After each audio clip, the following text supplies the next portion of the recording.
আসসালামু আলাইকুম দর্শক। এখন চ্যানেল 24-এ একটা ব্রেকিং নিউজ দেখছি।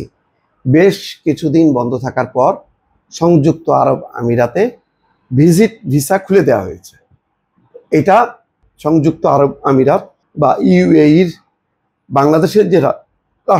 বাংলাদেশের রাষ্ট্রদূত সেটা আনুষ্ঠানিকভাবে জানাইছে। এই খবরটা ব্রেকিং হিসেবে এখন প্রচারিত হচ্ছে টেলিভিশনে।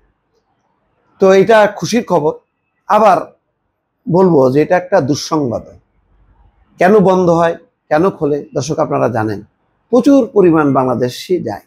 এটা তো অত্যন্ত ওই দেশের জন্য লাভজনক, ওদের ট্যুরিজমের জন্য ভালো, বিমানের ব্যবসার জন্য ভালো।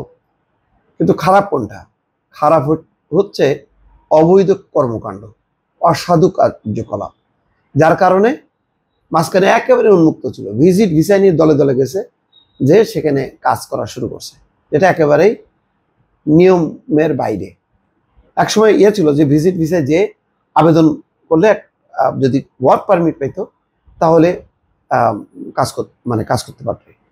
কিন্তু এমনভাবে যাওয়া শুরু করলো, কাজ পাক আর না পাক একেবারে পুরো মার্কেটটা তছনছ করে ফেললো বাংলাদেশের কিছু অসাধু ট্রাভেল ব্যবসায়ী এবং আদম ব্যবসায়ীরা।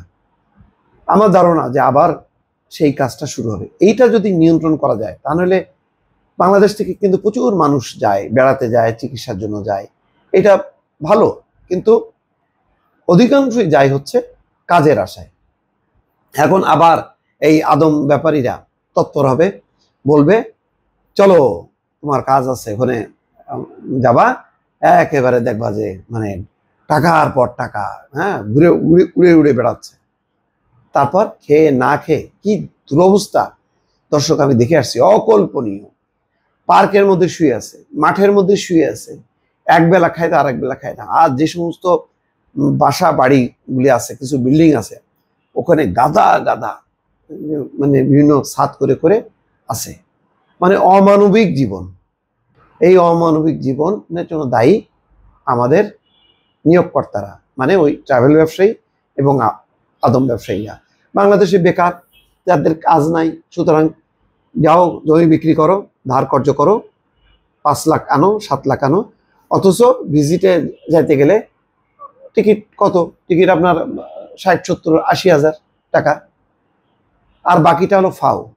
ওই আদম ব্যবসায়ী বলে তোমার কাজ দেবো, দাও 3 লাখ টাকা দাও, দাও 4 লাখ টাকা দাও, বাকিটা তার লাভ। আবার জমজমাট ব্যবসা শুরু হয়।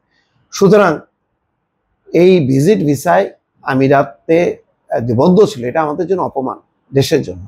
সারা বিশ্ব হলো এই সংযুক্ত আরব আমিরাতে যায়, সেখানে উন্মুক্ত সব, সারা বিশ্ব থেকে লোক আসে, ব্যবসা বাণিজ্য করে, ঘুরে ফেরে আবার চলে যায়।